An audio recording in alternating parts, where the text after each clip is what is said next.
요한계시록 12장 13절과 17절을 다시 한 번 더 정리해 보면 이런 내용이 있습니다. 용이 여자, 즉 이스라엘 백성들을 핍박하려고 뒤쫓아갑니다. 그러자 하나님이 이제 큰 독수리를 통해서 그 여자를 광야 은인초로 피난시킵니다. 그러자 용이 이제 강물을 토해내어서 여자를 휩쓸어 버리려고 합니다. 하나님은 이번에는 땅을 불려서 용이 토한 강물을 삼키도록 하지요. 화가 난 용은 여자에 남아있는 백성, 곧 하나님의 계명을 지키고 예수님의 정언을 간직하고 있는 사람들과 싸우려고 이제 떠나갑니다. 이것이 바로 12장에 있는 내용인데 12장 18절에 보게 되면은 여자를 쫓아가지 않은 용인 사탄이 이제 바닷가 모래 위에 서 있는 모습을 우리는 볼 수가 있습니다. 여러분, 용이 왜 바다 위에 서 있었을까요? 이유가 뭐냐 하면은 최후의 전쟁을 치르기 위해서 자신의 대행자를 불러오기 위해서였습니다. 여자에 남아있는 자손들을 멸망하기 위해서 이제 자신의 악한 동료 2명을 지금 불러내고 있는 것이에요. 이 13장은 용의 악한 동료 2명에 대한 이야기를 기록하고 있습니다. 1절에서부터 10절까지는 바다에서 나온 짐승을 얘기하고 있다고 한다면 11절부터 시작해서 18절까지는 땅에서 나온 짐승에 대해서 이야기하고 있습니다. 오늘은 요한계시록 13장 1절에서부터 10절까지 이 바다에서 나온 짐승이 누구며 그 역할이 무엇인지에 대해서 우리가 말씀을 듣고 또 은혜를 받기를 원합니다. 요한은 바다에서 올라오는 짐승 하나를 보았습니다. 그 짐승에는 뿔10과 머리 7이 달려 있었습니다. 그 뿔 10뿔에는 각각 왕관을 쓰고 있었고요, 머리 하나하나에는 하나님을 모독하는 이름이 붙어 있었습니다. 바다에서 올라온 짐승은 누구일까요? 먼저 우리는 이 바다에서 올라온 짐승이 누구인지를 알아야 합니다. 그런데 바다에서 올라온 짐승을 알기 전에 먼저 바다가 무엇을 지칭하는지를 먼저 상고해 보아야 합니다. 바다는 구약시대 때는요, 때때로 악의 영역을 상징하기도 합니다. 물론 바다가 이 지중해 바다를 언급하기도 하지만은 때때로 악의 영역을 상징합니다. 고대 세계에서 바다의 깊은 속을 가리켜서 혼돈과 악의 영역으로 묘사를 했습니다. 그래서 이 혼돈과 악의 영역인 바다는 요한계시록 9장 1절과 2절에 보면은 무저갱이 나오는데 이 무저갱과 같은 의미로 사용될 수가 있다는 거예요. 만약에 바다가 이 무저갱과 같은 의미라고 한다면 바다는 무저갱을 의미할 수가 있는 거예요. 또한 바다는 구약에서 하나님을 대적하고 있는 악한 세력, 이집트나 이 바벨론을 비교할 때 비유하곤 했습니다. 그래서 바다가 뭐냐? 이 무저갱 혹은 하나님을 대적하는 나라나 세력을 의미합니다. 만약 그렇다고 한다면은 바다에서 나온 짐승은 무저갱에서 나온 짐승 혹은 하나님을 대적하는 나라나 세력으로부터 온 인물임을 우리는 알 수가 있다는 거예요. 요한계시록 21장 1절에 보게 되면은 새하늘과 새 땅에 대해서 이야기하면서 바다가 더 이상 없다 이렇게 표현하고 있습니다. 이 표현은 뭐냐 하면은 이 땅에 바다가 없다는 의미라기보다는 오히려 악이 더 이상 없다 이런 뜻이에요. 악이 더 이상 없기 때문에 하나님을 대적하거나 하나님을 백성을 대적하는 그 세력이 더 이상 새하늘과 새 땅에는 없다고 하는 것을 상징적으로 보여주고 있는 것입니다. 이 바다에서 나온 짐승은 용처럼 10뿔과 이제 7머리를 가지고 있습니다. 여러분, 요한계시록 12장 3절에 보면은 용도 머리 7개를 가지고 있고 뿔 10개를 가지고 있습니다. 그러면은 용과 짐승의 차이가 뭐냐 하면은 용을 묘사할 때에는 머리를 먼저 묘사하고 나중에 뿔을 묘사하고 있는데 바다에서 나온 짐승을 묘사할 때에는 뿔을 먼저 언급하고 나중에 이제 머리를 언급하고 있습니다. 그런데 또 다른 차이점이 있습니다. 그것이 뭐냐 하면은 용은 7머리에 7왕관을 쓰고 있어요. 그런데 짐승은 10뿔에 10왕관을 쓰고 있는 모습을 우리는 볼 수 있습니다. 자, 7머리와 10뿔을 가진 짐승은 무엇이냐? 여러분 다니엘서를 보게 되면은 이게 알 수 있습니다. 다니엘서 7장에 보게 되면은 다니엘이 꿈을 꾸는데 네 짐승이 큰 바다에서 나오는 것을 보았습니다. 바다에서 나온 네 짐승에게 뭐냐면 네 번째 짐승에게 10뿔이 달려 있었습니다. 다니엘서 말하고 있는 네 짐승은 네 제국을 얘기합니다. 그리고 10뿔은 네 번째 제국에서 나오는 10왕을 얘기해 주고 있다는 거예요. 만약에 다니엘서에서 나오는 짐승이 나라, 즉 제국을 얘기하고 뿔이 나라에서 나오는 왕을 얘기하고 있다고 한다면은 요한복음 13장에 나오는 이 7머리와 10뿔도 나라와 왕 혹은 이 지도자를 언급하고 있다는 것을 우리는 알 수가 있습니다. 다니엘서에서 이 나라와 왕, 지도자들을 통치하는 인물이 누구냐? 즉 그리스도예요. 그렇다면 요한계시록 13장에 나오는 바다에서 나오는 짐승도 적 그리스도라는 것을 우리는 알 수가 있습니다. 이 적 그리스도가 이 세상의 나라와 왕들, 마찬가지로 통치자들을 다 통제하고 있다 하는 것을 볼 수가 있습니다. 이 짐승의 머리에 하나님을 모독하는 이름이 붙어 있지요. 이제 하나님을 모독하는 것을 가르쳐서 우리는 뭐라 부르냐면은 신성모독 이렇게 얘기합니다. 신성모독이 뭐냐? 하나님께 주어지는 이름이라든가 영광을 자기에게 돌리는 것을 가르쳐서 신성모독이라고 얘기하거든요. 그렇다고 한다면은 하나님과 예수님께 돌려지는 예배라든가 영광을 지금 이 짐승인 적 그리스도가 자기에게 돌리도록 하고 있다는 것을 우리는 알 수가 있습니다. 그런데 요한이 이 장면을 2절에서 좀 더 자세하게 설명하고 있는데요, 2절에 이렇게 얘기하고 있습니다. 그 짐승은 표범과 같다, 발은 곰의 발과 같다, 입은 사자의 입을 가지고 있다. 그런데 용이 이 자기의 힘과 왕위와 권세를 이 바다에서 올라온 짐승에게 주었다, 이렇게 설명하고 있습니다.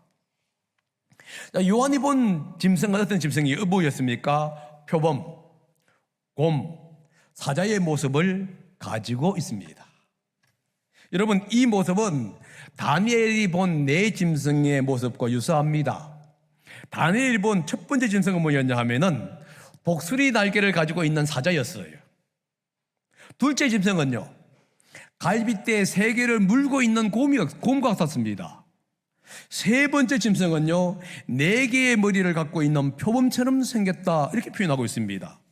그렇다고 한다면은 요한이 본 짐승, 바다에서 나오는 짐승은 뭐냐? 다니엘서에서 말하고 있는 첫 3번의 짐승의 그 모습을 지금 합쳐져 있는 모습이라는 것을 우리는 알 수가 있게 되는 거예요. 다니엘서에서 이 세 짐승은 연속적으로 이어지고 있는 제국을, 나라를 얘기합니다. 그래서 바벨론 제국, 메데와 바사 제국, 그리고 헬라 제국을 얘기합니다. 그런데 요한이 본 바다에서 나온 짐승은 이 세 개국을 지금 통치하고 있다는 것이에요. 그렇다고 한다면요, 이 짐승은 인간 정부나 제도를 통제하면서 하고 있다는 것을 지금 상징적으로 보여주고 있는 것이에요. 이 짐승이 인간 정부나 제도를 통치할 수 있는 힘은 어디에 있었느냐? 용인 사탄이 힘과 왕위와 권세를 주었기 때문입니다.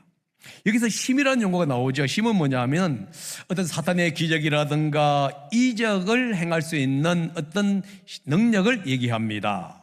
왕위를 얘기할 때는 보좌를 얘기하겠죠. 당연히 통치권, 지배권을 얘기할 수 있게 되고요, 큰 권세는 뭐죠? 이 왕위와 비슷한 얘기입니다.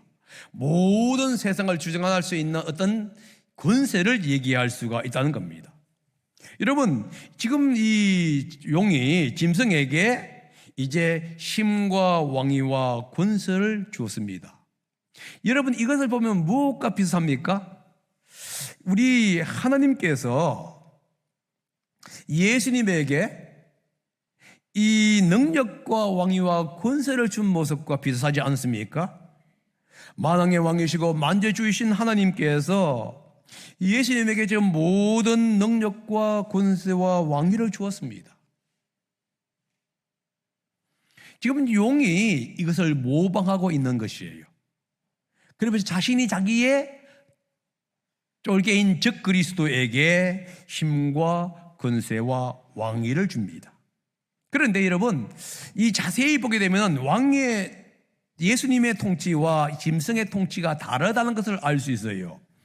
짐승의 통치는요, 힘의 논리로 인해서 다스리는 것입니다.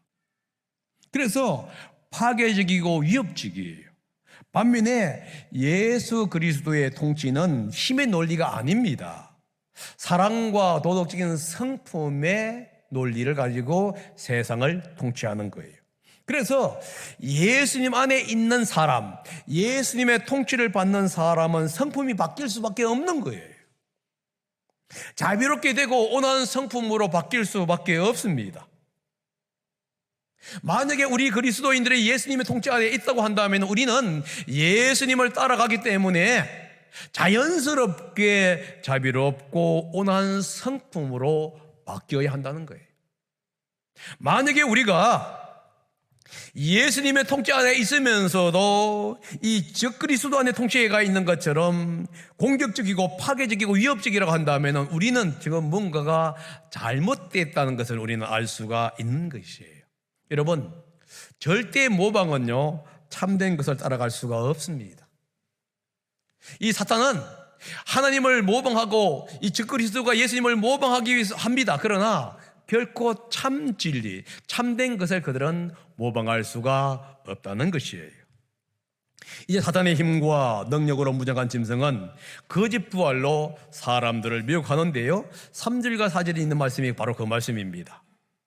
이 짐승의 7머리 중 하나가 치명상을 입게 되지요.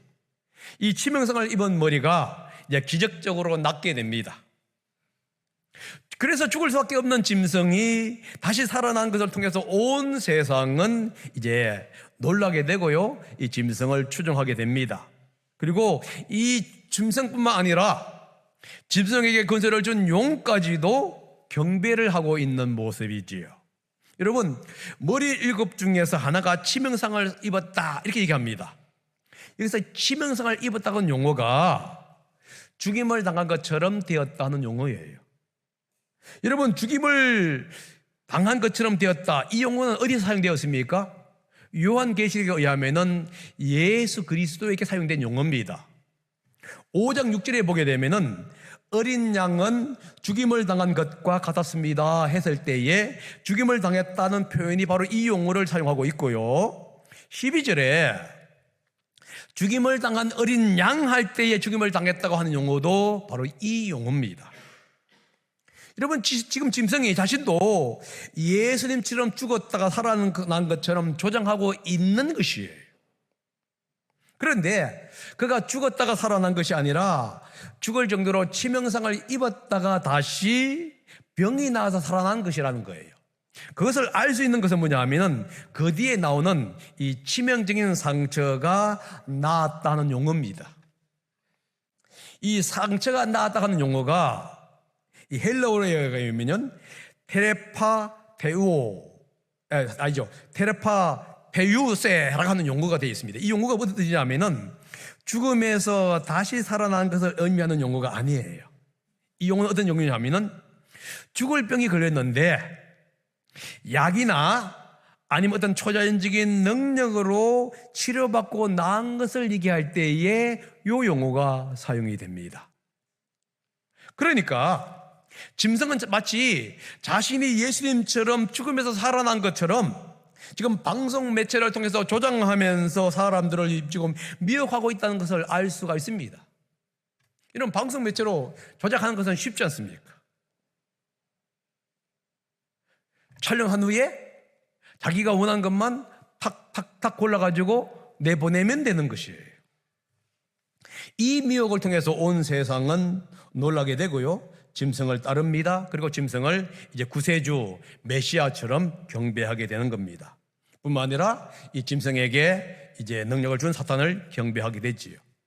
성도들이 예수님을 죽음에서 부활하게 하신 하나님을 경배하는 것처럼 이제 세상은 적 그리스도를 질병에서 고친 그 사탄을 지금 경배하고 있는 거예요. 지금 여러분들 이걸 보게 되면 뭘 보죠? 하나님과 사탄, 예수님과 적 그리스도가 지금 계속적으로 대칭하면서 적 그리스도와 사탄이 지금 하나님과 예수님을 모방하고 있다는 것을 여러분들 알 수가 있을 것입니다. 여러분, 이런 현상은 데살로니가 후서 2장에서도 이미 예언했습니다. 바울은 불법자 곧 멸망의 자식이 나타나서 하나님의 성전에 앉아서 자기가 하나님처럼 주장할 것이라고 예언을 했습니다. 데살로니가 후서 2장에 나오는 불법자 곧 멸망의 자식이 바로 요한계시록 13장에서 나오는 바다에서 나온 짐승이요, 적 그리스도라는 거예요. 적 그리스도는 사람들에게 힘과 능력을 보여주므로 하나님을 대적하고 자신을 하나님처럼 예배하도록 지금 강요하고 있는 겁니다. 그런데 여러분, 온 세상에 적 그리스도와 사탄을 경배한 이유가 있습니다. 그것이 뭐냐 하면요, 그들의 놀라운 능력이에요. 4절에 바로 그 사실을 얘기하고 있지 않습니까? 용이 그 짐승에게 권세를 주니 사람들은 그 용에게 경배했다. 여러분, 사탄을 경배한 이유가 뭐지요? 짐승에게 권세를 주었기 때문입니다. 짐승을 경배한 이유는 뭡니까? 이 짐승과 싸울 만한 것이 이 땅에 아무도 없다고 생각했기 때문에 나온 거예요. 여러분, 이 세상은요, 초능력을 갖고 있는 사람을 찾고 추구하고 있는 것 같아요. 그래서 슈퍼맨이라든가 슈퍼우먼, 어벤져스를 찾고 거기에 열광하는 이유가 뭐냐? 그들의 능력 때문이에요. 여러분, 그들의 인격 때문이 아닙니다. 그들의 성품 때문이 아니에요. 그들의 초자연적인 능력입니다. 인간이 가질 수 없는 능력이 있다 보니까 이제 수많은 사람들이 열광을 하고 있는 것이에요. 지금 사탄이 바로 그걸 노리는 겁니다. 인간의 심리를 사용해서 이제 이 적 그리스도에게 초자연적인 능력을 부여함으로 그들에게 이제 따르도록 요구하고 있는 겁니다. 죽음에서 부활한 것처럼 가정하여 온 세상을 미혹한 적 그리스도는 사실 주어진 시간 동안에만 활동할 수 있다는 사실을 여러분 기억하셔야 합니다. 이들에게 주어진 시간은 42달이에요. 42달 하게 되면 3년 반을 얘기합니다. 3년 반 동안의 적 그리스도는 하나님과 하나님의 이름, 하나님의 거처, 하나님이 거하고 있는 모든 일을 모독할 것이에요. 그리고 성도들과 싸워서 이깁니다. 그 결과 모든 종족, 백성, 언어, 민족을 다스리는 권세를 갖게 됐지요. 그래서 죽음을 당한 어린 양의 이 생명책에 기록되지 못한 사람은 모두 짐승에게 경배를 하게 되는 것을 지금 얘기하고 있습니다. 여러분, 적 그리스도가 이렇게 활동할 수 있었던 이 이유가 뭐냐? 하나님이 허락하셨기 때문이라는 사실을 여러분 기억하셔야 합니다. 5절에 보면 이렇게 나옵니다. 적 그리스도가 하나님을 모독하는 말을 하는 입을 받았다. 그리고요, 42달 동안의 권세를 받았습니다. 이렇게 나와요. 7절에 보게 되면요, 그 짐승은 성도들과 싸워서 이길 것을 허락받았다. 이렇게 나오고요. 또한 모든 종족과 백성과 언어와 민족을 다스리는 권세를 받았다라고 나옵니다. 여러분 보세요. 5절에서 2번, 7절에서 2번, 4번이나 무슨 용어가 나왔습니까? 받았다 하는 용어가 나와요. 그런데 2절과 4절에 보게 되면은 용이 바다에서 올라온 짐승에게 뭘 주었습니까? 권세를 주었어요. 그렇기 때문에 많은 사람들이 이 적 그리스도가 사탄으로부터 권세와 힘을 받았다. 그래서 하나님을 모독하는 일을 하고 42달 동안의 권세를 받고 성도들과 싸우고 모든 민족을 다스리는 권세를 받았구나 하고 생각할 수 있습니다. 그런데 이 받았다고 하는 용어가 신적 수동태로 사용하고 있는 용어예요. 이 요한계시록에는 이 신적 수동태로 사용하는 용어가 되게 많이 나옵니다. 이게 무슨 뜻이냐? 하나님이 권세를 줄 때 사용하고 있는 용어다는 거예요. 그렇다면요, 신적 수동태가 여기에 사용이 됐다는 얘기는 어떤 의미냐? 이 권세를 준 것이 사탄이 아니라 하나님이라는 것을 지금 의미하고 있는 것이에요. 하나님은 적그리스도에게 일시적으로 그렇게 할 수 있도록 허용했다는 거예요. 다시 말해서 하나님의 허락 없이는 사탄이나 짐승은 단 하나도 어떤 일을 할 수가 없다는 것을 지금 이 요한이 지금 얘기하고 있는 것입니다. 여러분, 이 세상의 힘은 일시적입니다. 이것은 맞지요? 국민이 선거를 통해서 정부에게 일정 기간 동안 통치할 수 있는 권한을 주는 것과 같은 거예요. 그런데 정부는 이것을 뭘 어떻게 사용합니까? 국민들을 위해서 사용하는 게 아니라 자신의 정권 유지를 위해서 사용하지요. 마찬가지입니다. 하나님이 사탄과 적그리스도에게 일시적인 힘과 권세를 주었습니다. 그런데 그들은 이것을 하나님을 대적하고 하나님의 백성을 대적하는데 그 힘과 권세를 사용하고 있다는 것이에요. 여러분, 하나님은 짐승에게 세 가지 활동을 하도록 허용해 주었습니다. 하나는 뭡니까? 하나님에 대하여 신성 모독의 죄를 할 수 있는 입을 허락해 주었어요. 두 번째는요, 성도들을 이기는 그 능력을 허락해 주었고요. 세 번째는요, 만국을 통치하는 권세를 허락해 주었다. 이겁니다. 적그리스도의 신성 모독, 이김, 통치는 영원한 것이 아니라 일시기라는 것을 지금 우리는 알 수가 있습니다. 이것을 할 수 있는 기간은 딱 정해져 있습니다. 42달이에요.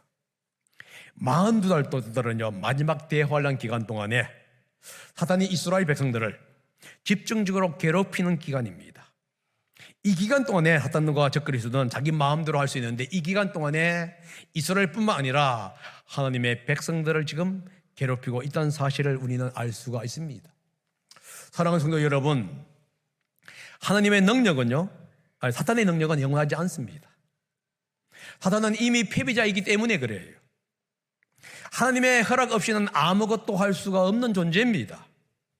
죽은 것처럼 되었다가 살아나는 것도, 하나님과 하나님의 백성을 비방하는 것도, 성도들을 일시적으로 이기는 것도, 온 종속을 통치하는 것도 하나님의 허용 법위 안에 있다는 사실을 우리는 믿어야 하는 겁니다.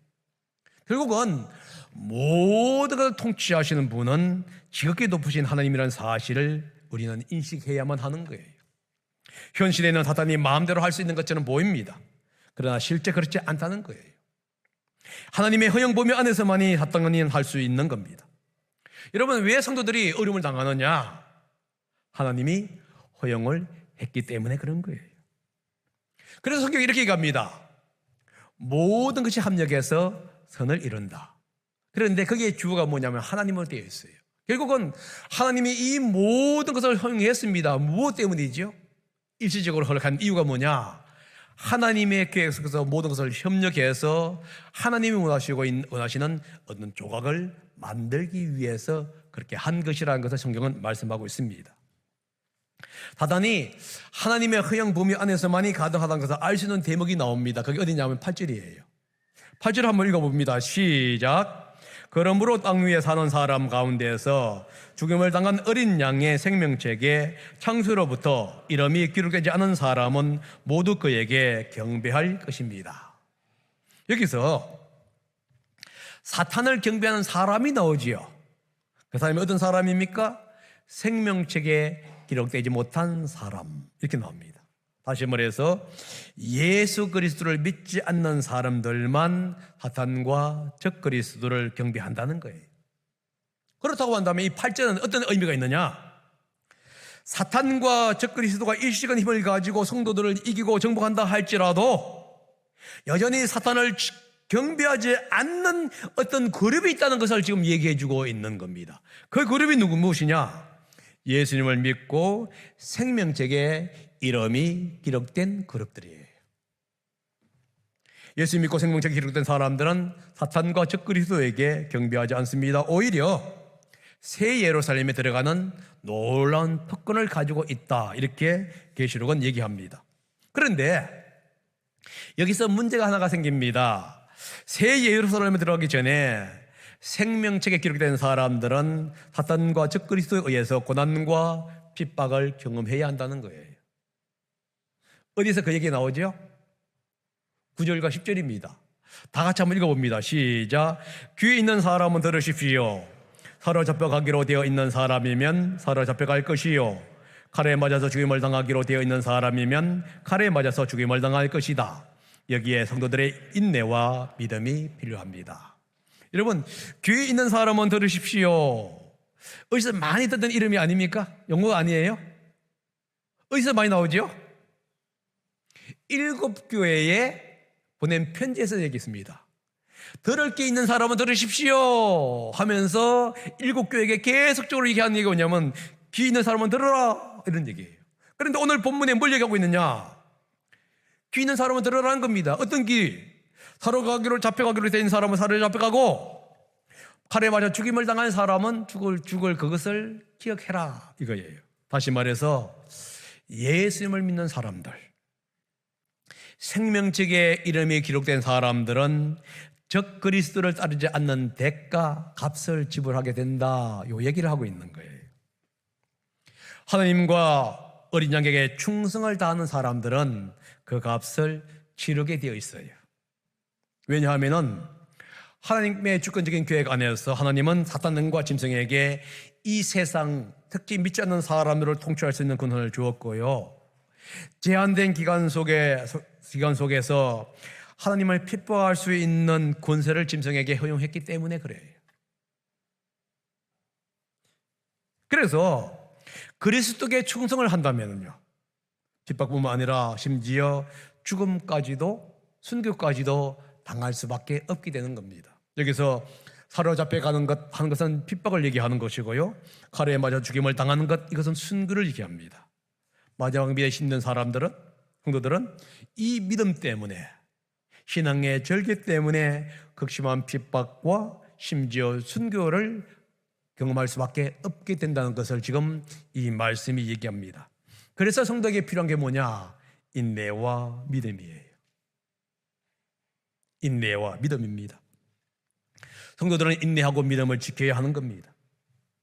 핍박을 당한다 할지라도, 죽음을 직면한다 할지라도 주님께 충성을 다해야 한다는 거예요. 여러분, 충성의 대가는 확실해요.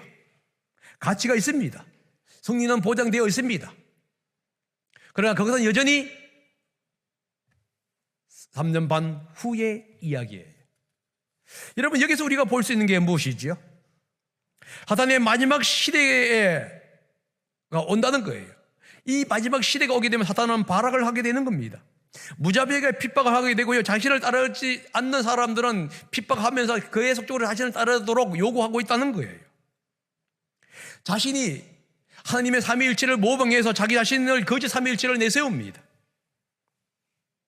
특별히 바다에서 나온 짐승, 즉 적그리스도 통해서 이 세상의 정부와 이 세상의 종교와 이 모든 기관을 통제합니다. 그래서 정치, 경제, 종교를 통제하다 보니까 방송 매체를 이용해서 수많은 믿음의 사람들을, 교회를 핍박할 수밖에 없게 되는 거예요. 그런데 여러분 기억하셔야 합니다. 이건 일시적입니다. 3년 반 동안에 일어나는 일이지요. 이때 성도에게 주어지는 것은 인내와 믿음이란 겁니다. 사실 우리는 오늘날 이것을 맛보기를 보고 있습니다. 음식을 만들 때에 항상 우리는 맛보기를 보는 것처럼 우리가 지금 이것을 맛보기로 보고 있는데요, 특별히 코로나 시대를 맞이해서 하나님께 예배드리는데 우리는 통제를 받고 있습니다. 지금 사탄이 정부, 제도, 방송을 통해서 교회와 예배를 통제하고 있는 거예요. 모든 사람이 어떻게 생각하겠냐? 공공의 유익을 위해서라면 교회 예배가 제한되고 하나님을 경배하는 것이 제한되는 것이 마땅하다 하는 생각을 우리도 모르게 갖고 있어요. 방송이 계속적으로 얘기를 하고 있고 당연한 것을 얘기하고 잘못된 쪽으로 계속 몰아가다 보니까 믿지 않는 사람뿐만 아니라 믿는 사람들까지도 자연스럽게 미혹되어 가고 있는 모습을 우리는 볼 수 있다는 거예요. 여러분, 이게 바로 대환란의 맛보기인 거예요. 여러분, 마태복음 보게 되면 이렇게 나오지요. 주님의 재림이 올 때에 지진과 기근이 확 일어난다. 근데 이것이 시작이 아니라는 거예요. 이게 끝이 아니라는 게 시작이라는 거예요. 그러면서 계속적으로 더 큰 환란과 핍박이 오고 있다는 것을 보여주고 있는 것처럼 오늘날 이 마지막 시대가 오면 올수록 점점 거세워질수록 사탄의 대적과 사탄의 고유한 방법들은 더 강하게 오고 있다는 것을 얘기해주고 있는 겁니다. 이때 필요한 것이 뭐냐? 믿음과 인내예요. 여러분, 우리가 대적할 필요가 없습니다. 이미 하나님은 물리쳤습니다. 그러므로 하나님은 이미 사탄에게 약 3년 반의 기간을 주었기 때문에 우리가 할 수 있는 것은 그 기간을 인내하면서 하나님 앞에 신실한 믿음을 지켜 나아가는 거예요. 이것이 바로 초대교회에도 끊임없이 바울이 성도들에게 얘기했던 얘기입니다. 이제 마지막 시대가 다가오면 다가올수록 점점 이런 영향은 더 커질 것이에요. 믿음의 사람들은요, 가정에서도 마찬가지죠. 직장에서도 마찬가지입니다. 믿음을 지켰기 때문에, 믿음 때문에 끊임없는 핍박과 고통을 당할 수밖에 없게 되는 겁니다. 그럴 때 우리는 인내해야 돼요. 그리고 예수 그리스도를 바라보면서 우리는 승리의 길을 나아가야 하는 겁니다. 여러분, 소련에서 이렇게 얘기했습니다. 사탄의 짐승의 정체와 역할은 무엇이었느냐? 짐승의 정체는 적그리스도입니다. 그의 역할은 이 사탄의 대리인으로 세상을 통제하고 핍박합니다. 그래서 마지막 남은 그 시간 동안에 하나님의 백성들을 괴롭히는 것이 사탄이 마지막 가지고 있는 유일한 목적이었다는 사실을 여러분 기억하시고, 오늘도 힘들지라도 주님 앞에 나아가며 인내하면서 믿음을 지키는 제가 되고 우리 성도님들 되시기를 예수님의 이름으로 축복합니다. 기도하겠습니다.